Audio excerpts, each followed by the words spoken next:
Thank you guys. Thank you so much. Welcome to another episode of The Wave Talk. I am your host, Just Michelle. That's _ Just Michelle, Machele. How is everybody today? Cold? Oh, I thought you were referring to the office. I don't think it's that cold in here, but it is cold outside. It's really annoying. It's gonna be like 70 in a few days. That is Oklahoma.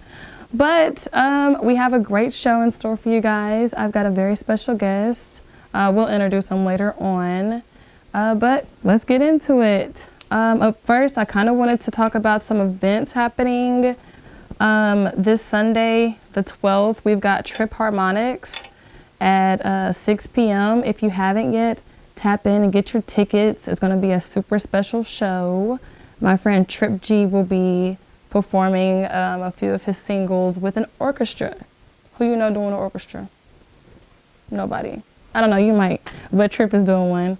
And another event coming up is my fashion show. It is the first semi-annual winter fashion show for New Wave. It is December the 19th. It is from 5 to 8. I've got kids, I've got adults. It's gonna be super special. I've been working really hard, so make sure you tap in, get you some tickets for that. Up next, I wanted to highlight my top 5 favorite Black businesses here in the city. I think that might be like a recurring segment. Keep in mind, this is only my 3rd show or my 3rd episode, so I'm just trying to, find out what sticks. So this will probably be one of the ones that we keep. But up first, I wanted to talk about Melanated Christmas. For those of you who celebrate Christmas and who are of this hue, Melanated Christmas specializes in Black Santa Claus, Black Mrs. Claus. She's got wrapping paper, ornaments, t-shirts, sweaters, anything that you can think of with a Black Santa on it, she has it. So be sure to tap in with Tara Morgan of Melanated Christmas. Up next, we have Alluring Lashes. For all the girlies out there who like to wear lashes, tap in with Tiana Jordan. She is also located out at Collection 405. So is New Wave. But shout out to Collection 405 out there doing their thing. They are at the outlet right next to Reebok. So make sure y'all tap in there. Up next, we have Benny's Peace. She does doula services and she also has massages as well.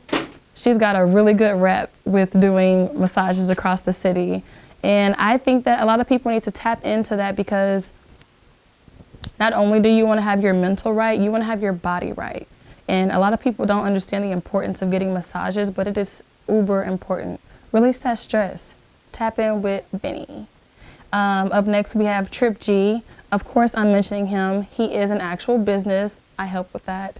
But make sure you tap into one of his events, either Trip and Friends, Trip Harmonix, and be sure to pick up a t-shirt because I also make those too.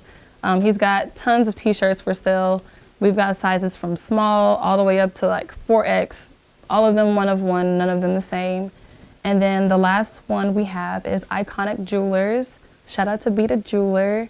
If you need anything custom as far as like a chain, rings, grills, I should have worn my fangs, but she's got anything that you can think of and it is real gold. So make sure you tap in with Iconic Jewelers.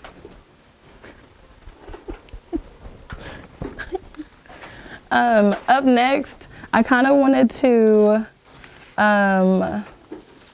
talk about like the holiday spirit. If you know me, I love Christmas time. I love Christmas music. I love the Christmas vibe, holiday cheer, all that good jazz. And I wanted to give like a few different places for y'all to go out and look at some Christmas lights. I think it's a really cute like date night or whatever. I don't know. Go look at Christmas lights with your children. Up first, we have Rima Christmas Lights in Broken Arrow. That's pretty far from the city, but I don't know if anybody out there is close, you should stop by Broken Arrow. I heard it's like acres of lights. Up next is Christmas in the Park in Yukon. I've been, that's what I'll say about that one. But there's some lights out there. Up next, we have Wonderland Christmas Light Tour in Ketchum, Oklahoma. I've never heard of Ketchum. But it's a lot of places like that here in Oklahoma. Then we have Woolerack, Wonderland of Lights in Bartlesville.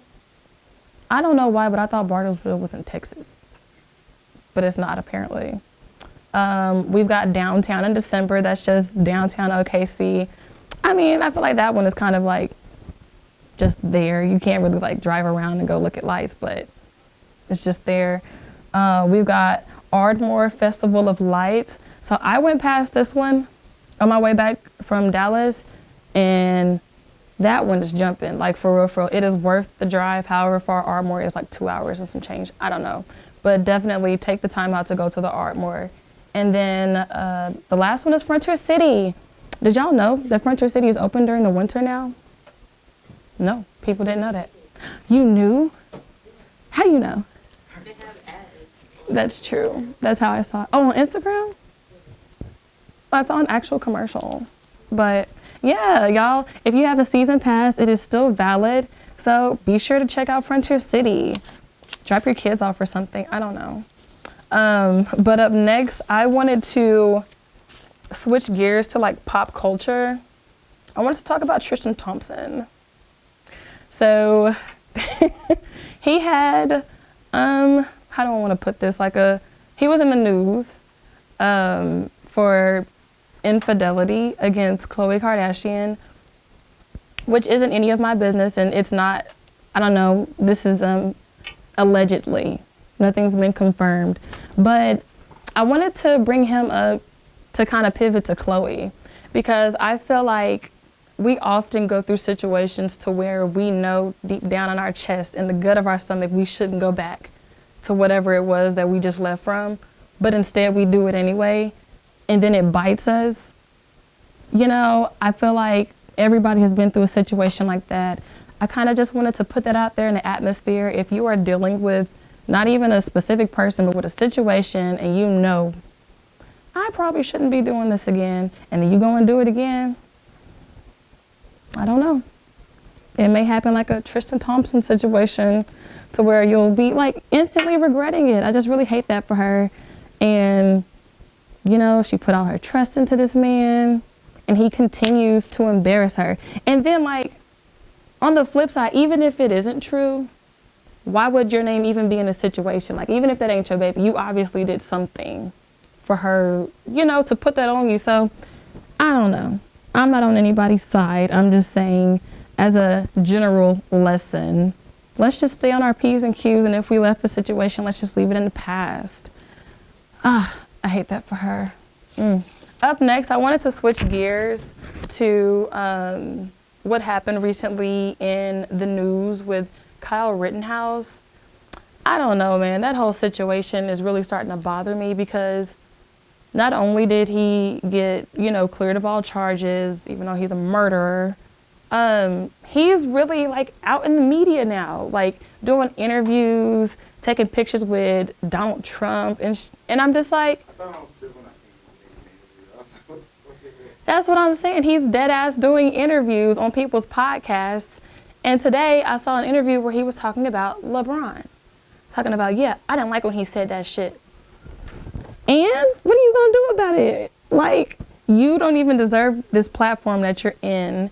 You didn't deserve to be cleared of all charges. You were in that courtroom, fake crying, didn't shed a tear. It was just a whole hugabloo that I just didn't appreciate, because of course, if the shoe was on the other foot, i.e. a black person, execute him, death penalty. It would have been a whole uproar if anybody would have committed anything like that, especially on our end. I don't know, how do y'all feel about that? We make superstars out of anybody, I swear.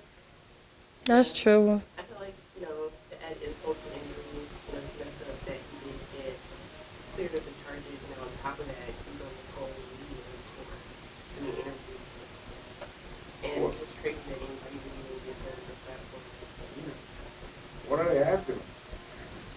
Asking him about his life, how the trial went for him, how did he anticipate things to go, how he's feeling now. And on one hand, you know, he is turning into a celebrity. I won't be surprised if it's a movie about him appearing as a vigilante, because somebody was trying to say that he had killed, what you said, an Antifa member, or he killed. They were trying to say that he wasn't killing black protesters. He was killing white Antifa members with a criminal past. But what I don't understand about this whole self-defense bullshit, why were you even there?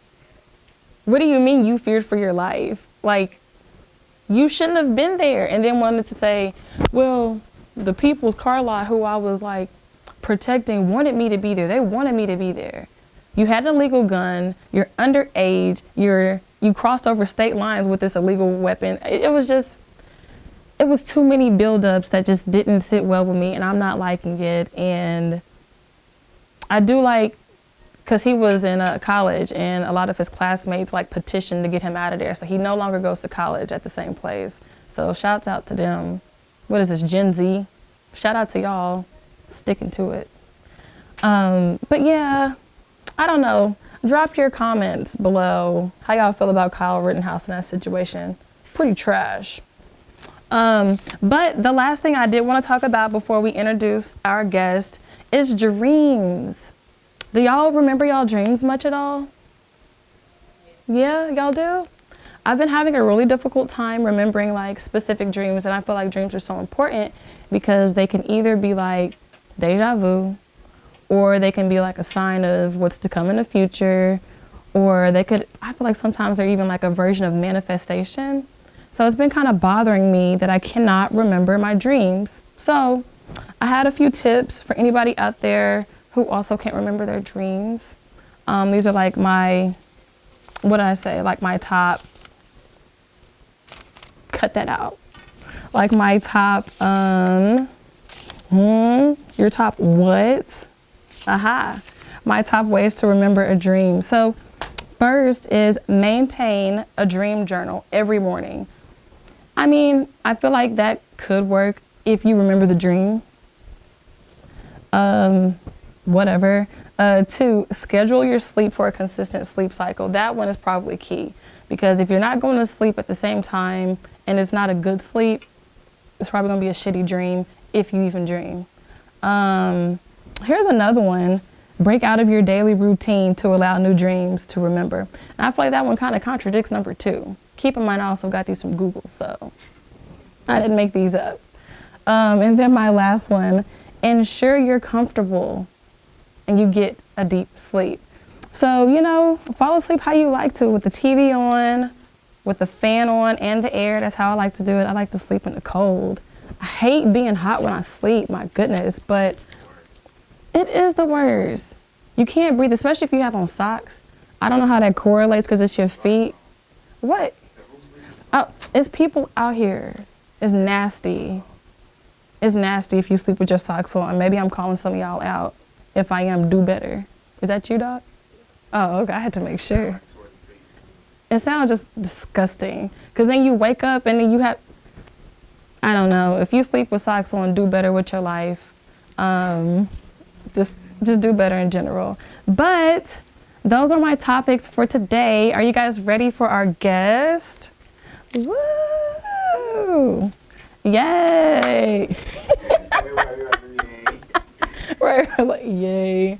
All right, guys, coming up, we have the one and only, I'm gonna like say it now, super producer, Rob Stovall. Thank you, guys.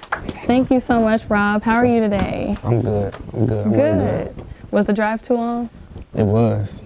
I'm sorry to hear that. That's all right, though. You made it. No, for sure. We here. Yeah, we here. I wanted to do this. Yes. I kind of wanted to talk about our favorite artists, and I feel like I'm saying I'm being generous because I don't believe you. You don't believe anything I say. That is a fact. Let's go. But I kind of wanted to talk about our favorite artist because he was here in the city. Mm-hmm. And off camera, we were talking about how if you weren't ready, then that was just kind of your L. Do you feel like you were ready in that moment to meet Drake? Yeah, I mean, of course. I'm ready to meet Drake.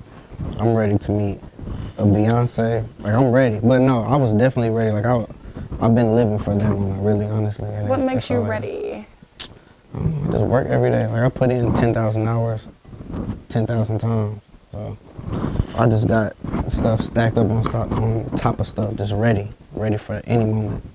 Okay. But definitely Drake though. Like what? Like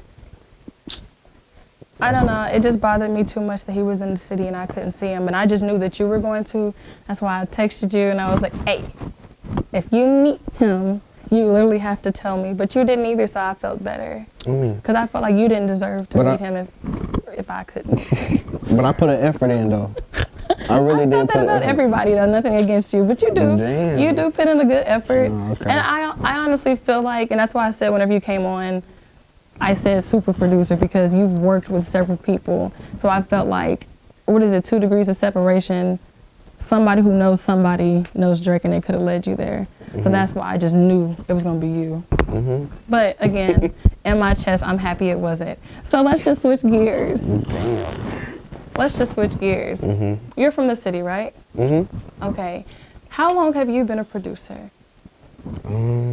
I honestly been making beats for like 11 years. 11 years. Since 2010. I'm trying to think. Social media was a lot different 10 years ago, I would say. Yeah. How do you think you really got your start, like your foot in the door? Honestly, being cheaper than everybody else at the beginning. Like Paid in Full is like one of my favorite movies. Like at the time, at least, it was one of my favorite movies. Like I would watch it all the time, and I just like, I always wanted to be like an Ace Boogie, like in a business sense, because he was strictly about his business. He had the dopest dope for half the price.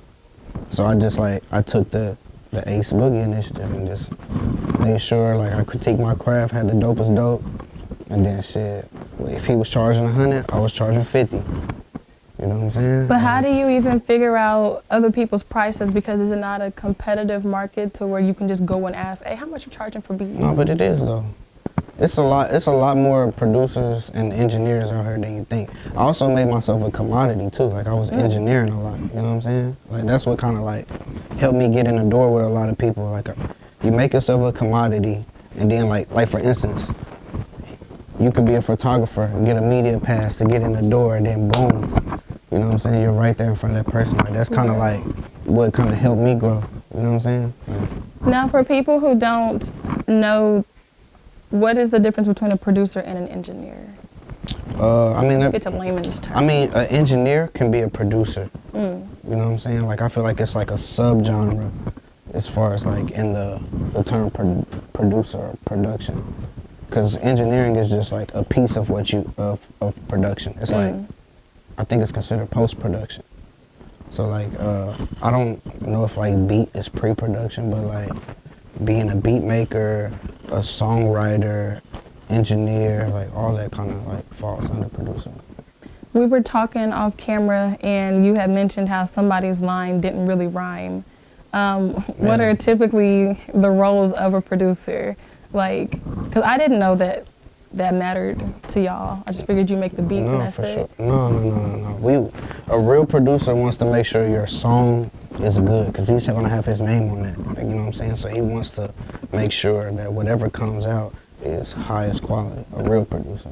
Right. And by any means, if they have to get behind the board after they made the beat, mix the song, throw a couple lines out, or tell the artist like, hey, no, say that again, like you need to do this a certain way. Like for instance, Hitmaker, he never makes a beat, but he's always in the studio. He doesn't? He's probably running multiple rooms. He's got this artist, P&B rocking here.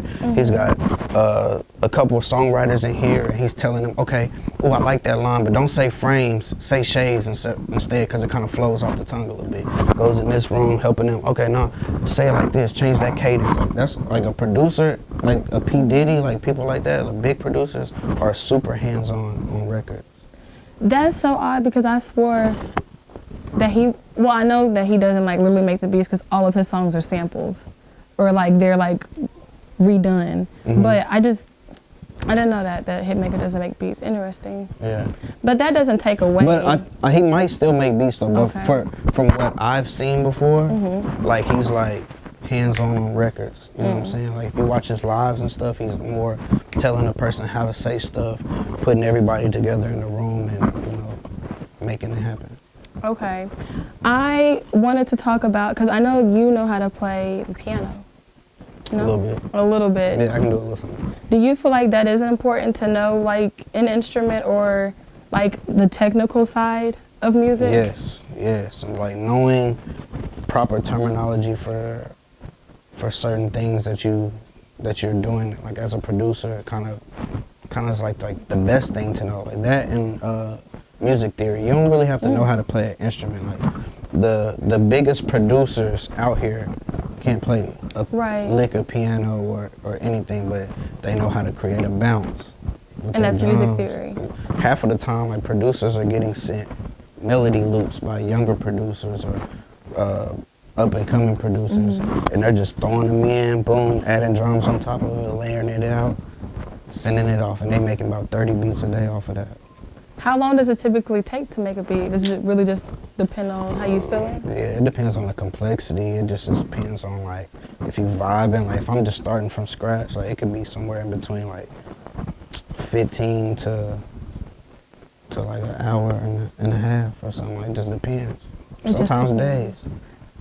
You just sit on shit. Like, producers, we never finish shit. Like, we have so much unfinished beats. Like, and I guess that can make sense because they're like authors or something who will write, I don't know, like a novel, and it just won't be finished for years, and it'll just sit back until they get like another spark of inspiration. So I guess that makes sense. How do you determine who gets what as far as a beat? Like, let's say you've got 3 people who want the same beat. Who gets it? Who gets the beat? Like, if I have 3 different artists wanting the same beat, I mean, I don't know. That's like a weird scenario. Like, oh, so you've never come into that yet? No. I mean, like, I've came into, like, situations where I messed up myself and, like, sent this person a beat, and then they both, you know what I'm saying? Like, I sent the same beat and they hit. I feel like. Like, it happens, though, because, like, especially when you're trying to sell beats, it can be, everybody has that email, and then one person finally buys it, the other person didn't know when they recorded the song, but they didn't want to pay yet because they didn't know if they wanted the song, and then boom. Or I just accidentally fuck up and send the same beat off to somebody. Like, it just happens. Do you make sounds specifically for people? Like, I'm going to make this specifically, or like I can hear so-and-so in this? Yeah. Every time I'm making a beat, I'm freestyling like somebody in my head. You be freestyling? In my head. Oh. Yeah, not out loud. He's not a real rapper. Don't worry about it, guys. He's not a real rapper. No, that's funny. I kind of wanted to talk about some of the artists who you've worked with. I want to start locally. I saw that you work with Isha Vaughn. I love her. How did you guys come together? That's a good ass question. I honestly couldn't even tell you. I just remember, like, seeing her around all the time, and I knew she could sing. I saw, like, some of her videos on YouTube, and I was like, damn, like, she got some talent. And I just bugged her about it until she was finally like, fuck it, yeah, let's work. So that was going to be a question of mine. Do you typically reach out to artists, or do they reach out to you? No, I reach out to artists all the time. Like, 9 times out of 10, I'm usually listening to somebody that's not even, like, big yet. Like, I'm trying to find something, That I'm always makes digging sense. for gold. That makes sense. Let's go up. You've got a lot of recognition and a lot of light for working with Mo3. How did y'all come together? That shit's kind of funny. It was like 2017. I just so happened to be in Dallas. I'm gonna just make it a little short because it's a long story. But We got time. I'm just kidding. Go ahead. All right, fuck it. So look, it's crazy. So 2017, I get a call. I'm in Oklahoma. I get a call from a friend. He was like, "Hey, I'm about to do a song with Yella Beezy. I need you to come produce it for me." I'm like, "All right, bet. Where at?" He was like, "In Texas." This is before I knew, like, Yella and 3 were, like, beefing or anything like that. So, like, I'm from here. I don't know shit about Texas. So I'm like, all right, cool, I'll go with you. So I went out to Texas with him. We got there, and it turns out, like, the people that he was talking to wasn't really Yella Beezy's people, and they took his money like it was a scam. So I got in touch with his manager at the time. I think his name was Lo Deezy. I contacted him. I was like, hey, we were supposed to do this and that with you. That's how I found out it was a scam. He told me, he was like, no, that's not us. That's a scam. We were like, okay, bet. So is there anything that we can do? Like, because we want to still do that. He was like, okay, if you come up with the same amount, then boom, we'll do the record. I'm like, all right, bet. My boy was like, yeah, I got to go back to the street and trap, blah, blah, blah. So he left, went back to Oklahoma. I ended up staying in Dallas for a month. And I was chilling, and this dude named Sean G went live. When he went live, Mo3 jumped in. And he was like, yo, we cooking steak at this barbershop, blah, blah, blah. Mo3 was like, all right, bet, I'm gonna pull up. So he sent the address on Facebook. I commented on Facebook, I said, hey, I'll trade a beat for a plate, what's up? And Sean G was like, man, you crazy as hell, man, but pull up. So I looked at the address, it said 23 minutes away. I said, fuck it, pulled up. Ended up being like in South Oak Cliff on Sainer. And when I got there, long story short, Sean G ended up introducing me to Mo3. I played some beats for him, gave me his number, but Sean gave me his number as well. And was like, yo, stay in contact with me because 3 real busy, he might not be looking at your shit, you know what I'm saying? But I'm gonna be playing the beats for him on the tour bus and shit whenever we on tour. I'm like, all right, bet. So for a whole year, I'm sending Sean beats back to back to back, like literally every other day. Nothing sticking. He's like, okay, try to do it like this. Like, you gotta switch it up a little bit. Finally, year later, one stuck, and it ended up going on the 9/11 album from Mo3. And then after that, I went to Mo3's house one day. Sean G was like, hey, I want you to build chemistry with him. Boom. We ended up just vibing at his house until like 6 in the morning. And then that's when we came up with the song Long Time Coming, and Long Time Coming kind of like started our shit, and it was just up from there. I love stories like that because had you not have been trying to be funny on Facebook, you probably wouldn't have never met Sean G. Yeah, definitely. If he wouldn't have said nothing, I probably wouldn't even have like. Oh, if he never responded back? Yeah, because like he was like, oh, you crazy, but pull up. Like when he said pull up, I was like, okay, bet. I'm gonna really pull up. And shit. No, like 3 didn't show up for hours. Like I was just sitting there waiting. I would have lost hope. Nah, I was like, fuck, I was determined. Like I sat on the trunk. Even when he got there, he still waited for like an hour and a half before he even let me play shit for him. I thought he was trying to like get me up out of there. And I was just like, hell no, I ain't going nowhere. Hell yeah. And that shit happened. That's what's up, man. I kind of wanted to pivot to how do you handle up-and-coming producers who want to be just like Rob? Do you have like any young apprentices, or do you offer like the Under My Wing special? What do you kind of offer for young kids in the game? I mean, it kind of goes back to what I was telling you before. Like, I mean, like the most I do is like have other producers send me loops. I mean, I'm open to answer any questions. Like if you need help or something, I'm open for that as well. But if you want to work with me, or if like you're trying to, you know what I'm saying, get in the game, like as far as like with my help, I mean, the best thing to do is just send me loops. Like I post my email all the time, loopsforrob@gmail.com. Producers, send me loops. I'm using them. And shoot, I'm sending them off to whoever I have in my phone. And you check your DMs regularly yeah, and stuff all like the that? time. Y'all hear that? He's not too hard to get in contact with. I literally like open as soon as it be sent, like if I'm on my phone. Because I feel like people will see your blue check and be like, I'm not going to be able. Yeah, I'm not Hollywood. It's like a stigma almost. It makes people seem like they're too far to reach. Yeah, unapproachable and stuff like that. No, for sure. I'm not unapproachable. Now, you mentioned that there are like way more producers and engineers here in the city that we don't know about. At what point, or do you feel like it's low-key part of your responsibility to help everybody get that shine from here in the city?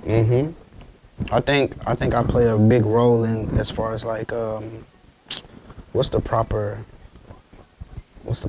terminology? Creating a pipeline. like from one place to another. Like as far as like coming here, yeah, definitely.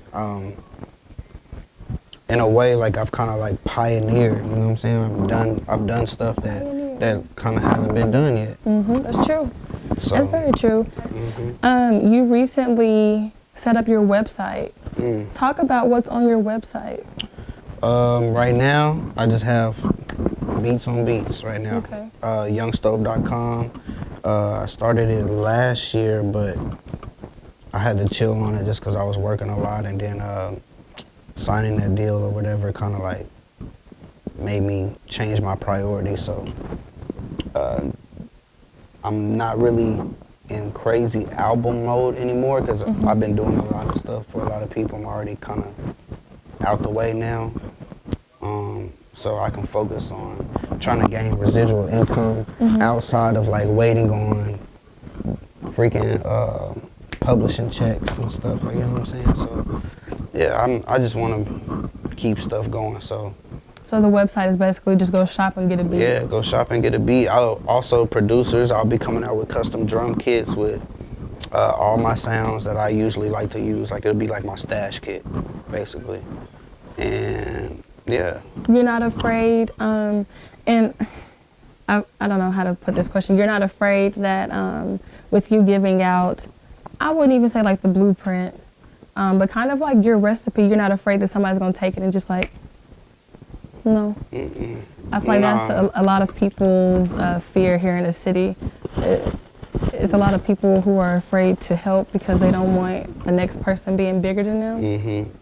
I used to think like that when I first started learning stuff, but I feel like, because I mean, like, you gotta kind of keep your stuff a secret at first, you know? Yeah. But once you get there, then it's like, all right, come on. Right. Come on. If that's what you want to do, like if you want to follow the Rob Stovall route, then by all means, come on. This is how I did it. I don't mind it. We're going to innovate it, make it even better. That way we don't have to be just getting Billboard plaques. Like now we're getting Grammy nominations, Grammys, you know what I'm saying? Like I'm always innovating every day, so I'm not worried about that. I love to hear that. That's an interesting perspective. But also, y'all notice how he stated he initially was like that. And I brought that up because I also was like that. Because people be like, how'd you do this? And how'd you do this? And what specifically did you use? And I was just like, I had to research to find this stuff on my own. So I feel like, why should I just hand it to you? But now, 4 years in, I'm kind of at the point to like, go for it. This, and this, just go for it. Yeah. So yeah, I thought that was very interesting. But you mentioned you signed a deal. Oh yeah, for sure. He got a deal, y'all. Signed with Empire, yeah. Talk about that a little bit, or can you discuss anything about it? No, yeah, for sure. Yeah, so after 3 had passed away, like I was kind of like unmotivated, you know what I'm saying, uninspired. I was just chilling. But I don't know, like something kicked in me, like I gotta do something, you know what I'm saying? I gotta make a play. Cause I was content with what I was doing when 3 was here. Like I didn't care about working with too many people. Like I was like, we're building something, so like this is about to be something great. And then when that happened, it was like, okay, what's next? What do we do? Boom. I just got out of panic mode, cooked up as many beats as I could, and something told me like, DM the CEO of Empire. Like just do it. Like fuck it. And so I don't know why. Like I just DM'd him. I was like, okay, yo, what's up? My name's Rob Stovall. I was Mo3's producer before he passed away. I produced like all his hits for the last 3 years. You know what I'm saying? I've been trying to reach out to y'all, this and that line. Like I ain't been trying to reach out to nobody. You just reached out. Yeah. I'm like, man, I've been trying to reach out, blah, blah, blah. I want to say, not even like an hour later, he DM'd me and was like, dang, what's your number? I'm like, oh shit, Gazi just DM'd me back. I'm talking to my roommate, DJ Liddy Hayes, shout out DJ Liddy Hayes. I'm like, bro, he just DM'd me back. He like, man, oh shit, what you gonna do? I'm like, nigga, I'm gonna send him my number, fuck you mean? So I shot him my number and I started doing my music review, because I do music reviews on my Facebook at facebook.com/Rob Stovall. You know, we do music reviews. So I was doing my music review, and like I use my phone for my camera, you know? And as I'm live, I see the DM and it says, about to call you in 5 minutes. I'm like, oh shit. So like I'm like muting the shit. I'm like, hey, about to go. Right. Like, all right, man. So boom. Long story short, he ended up calling me. And he was like, man, I've been trying to get a hold of you, man. I'm like, in my head, I'm like, nigga, no, you. Right, because I was Oh God. He was like, man, we've been trying to figure out who did those beats, but now I know, like, I hear the tag, I ain't put two and two together. I'm like, nah, it's all good, man. We on the phone now. What's up? He like, where you from? I'm like, he's like, you in Dallas? I'm like, no, I'm in Oklahoma City. He's like, okay. I used to be out there all the time, like back in the year 2000, 2001. I had this artist, blah, blah, blah, blah. And I'm like, okay, that's what's up. He's like, well, long story short, man, I want to offer you 2 deals. I'm like, what? He was like, do you have a publishing deal? I'm like, nah. He's like, okay, well, I want to offer you an admin deal. It's where, you get a certain amount of money in advance. You can take in advance, and then we can do this type of split. And when you recoup, you can get this percentage, you know what I'm saying, of your money. And we'll give you like an extra something after you recoup your money. I'm like, okay, all right, boom. Then he said a song deal where I get paid like a certain amount of money for each beat that I send him, and then like he'll get them placed or some shit. I'm like, okay, all right, bet. Everything sounded good. And then like he started, I don't know, like we weren't talking for like a cool like 3 or 4 months. And I'm like, man, I need to press him about this deal, like, what's up? So I finally end up calling him, like, what's up? Like, are we still doing the deal? He like, oh, yeah, I'm gonna send the paperwork over today then. I'm like, all right, bet. Boom. He sent the paperwork over, and I sat on it for like, I don't know, like 2.5 months. Sheesh. And I'm just like, man, should I take it? I spoke to somebody from like a different situation. Mm-hmm. And they were like, well, they told me a number. They're like, we'll give you this. And I'm like, damn, that's what they gonna give me? And it wasn't nearly as much as like what they was trying to do. So like, basically, long story short, I just took the bigger bag and we up there. Yeah, for sure. That shit was crazy. That's really, really exciting. Now, why Empire specifically? Is it because like some artists who you like work with them, or it was just? No, it just made the most sense. Okay. No, like as far as you reaching out to speak with the CEO. Oh, because that's who 3 was signed to. Okay. Yeah, 3 was signed with Empire, so it just, like I said, it just made sense. So I was like, boom. And they literally said that too. It was like, it's only right that you signed with us. I'm like, all right. Now, was this pre-Blue Check? Yeah. Oh, wow. They made the Blue Check happen. Wow. Yeah. And they really opened up your DM. I don't know, guys, do your groundwork. Because sometimes that shit work, but. No, it really does, but you took a chance. Yeah, no, for sure. I did, but like, cause I'm not really with the DM and shit, so like, don't think like that just works. Like, it made sense, you know what I'm saying? Mm-hmm. Like, I was making a lot of money without even signing with Empire. And that's so what like, I was going to bring up too, the difference between staying independent and being signed as a producer. Like, I mean, honestly, if you have the resources, like, or if you're like the situation like I had with 3, like I'm consistently already working with somebody and you know how to get paid off your back end, it really doesn't matter. You really don't, you know what I'm saying, need a deal. But if you need to be put in the door with other artists and stuff, like, if they're gonna do that, then by all means, you know what I'm saying, that helps. And then, you know, get you some money up front. get your little bread. Yeah, no, for sure. Ask him for his Cash App, y'all. Have him send y'all some money. He got bread. I'm just I'm broke, kidding. baby. I'm just kidding. Not really. But we're kind of getting near to the end. Do you want to announce any upcoming events or shows that you have coming up? I don't have a specific date for this, but I'm doing a workshop for producers that want to learn FL. I consider to be like a FL master. You know What's what I'm saying? FL? So, Fruity Loops. They just don't call it Fruity Loops anymore. It's what the cool kids call it. It's the program that I use to make beats FL. for those that don't know what that is. So, yeah, like I want to break down and teach more people that want to make beats, because there's so many people that hit me up about making beats. I'd love to learn. We were talking about that. I think I'd be a great producer. So make sure you be sure to give me a date so I can go. I got you.